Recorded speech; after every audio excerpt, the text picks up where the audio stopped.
ਤੁਸੀਂ ਫੌਰਨ ਘਰ ਚਲੋ ਕਿਉਂ ਪੁੱਤਰ ਉੱਥੋਂ ਕੋ ਬਣਨ ਦੀ ਸਲਾਹ ਆ ਗਈ ਤੁਸੀਂ ਤਾਂ ਦੋਵੇਂ ਇੱਥੇ ਤਾਂ ਫਿਰਦੇ ਹੋਏ ਦਾਦਾ ਤੇਰਾ ਤੇ ਉੱਥੇ ਵੀ ਨਾ ਨਹੀਂ ਪਤਾ ਮੈਂ ਤਾਂ ਤੁਹਾਨੂੰ ਉੱਥੇ ਘਰ अस्सलाम वालेकुम हंसते रहो वसते रहो जींदे रहो। मैं तारक सानी ते तुसी वेख रहे हो मेरा YouTube channel driver entertainment plus. जैसे कि तुसी थंबनेल ते देखिया होना है कि कहानी एक ते फिल्मां दो, और एक कहानी उत्ते दो फिल्मां किस तरह बनियां और दोनों कैसी रहियां ये मैं तुहानू दसांगा। ते सब तो पहले जिस फिल्म का जिक्र करांगा जिस तू दूसरी फिल्म बनी है वो पाकिस्तानी फिल्म है बाऊ जी। 3 जून 1983 बरोज जिमा रिलीज होने वाली एक रंगीन पंजाबी फिल्म, उस फिल्म का नाम है बाऊ जी। अपने दौर की सुपर डुपर हिट फिल्म सी और इसके अंदर नन्ना, एलिजाज, अलबेला, रुमाना ने बड़ी ही शानदार कॉमेडी का मुजाहरा किया है। तू अंगीठी से सौ गया सुता नहीं अंगीठी से मूंगफली भुनन दिया ऐसा अपा ख्वाब देखे बड़ा डरावा। अच्छा तो ना सिर्फ इस फिल्म के अंदर नन्ना ने कॉमेडी का मुजाहरा किया है ते जदू उन्हें दुखिया अदाकारी की है, जदू नन्ने ने दुखिया अदाकारी की है ते दुखिया अदाकारी दे विच भी नन्ने ने कमाल कर दिता है।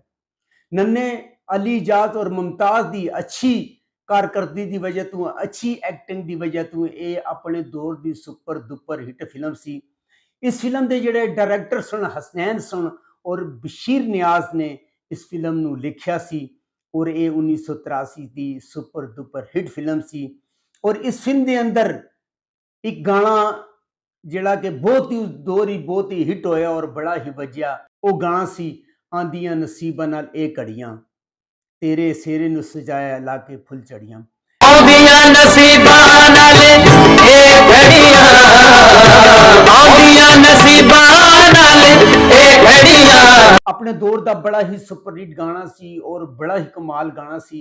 और इस गाने के अंदर अदाकार नन्ना ने बड़ी ही जानदार परफॉर्मेंस का मुजाहरा किया और बड़ा ही बेहतरीन काम किया है।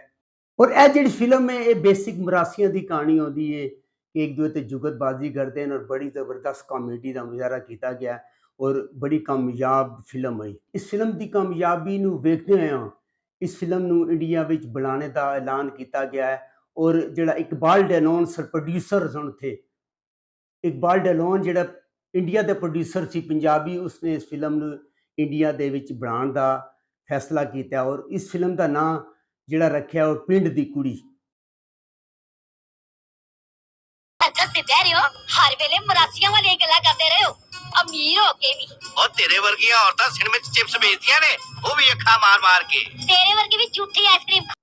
पिंड दी कुड़ी इस फिल्म का नाम रखा गया और पाकिस्तान तो इसके अंदर तारक जावेद, अशरफ राई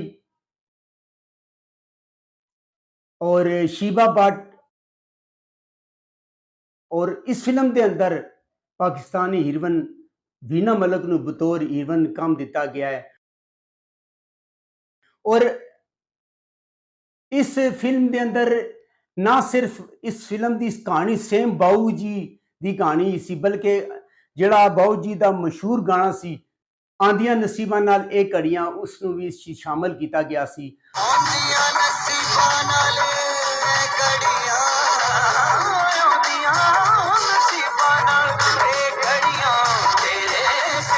और ना सिर्फ यह फिल्म पाकिस्तान के अंदर सुपर हिट रही बल्कि इंडिया के अंदर भी इसने बहुत शानदार बिजनेस किया और अपने दौर की सुपर डुपर हिट फिल्म हुई।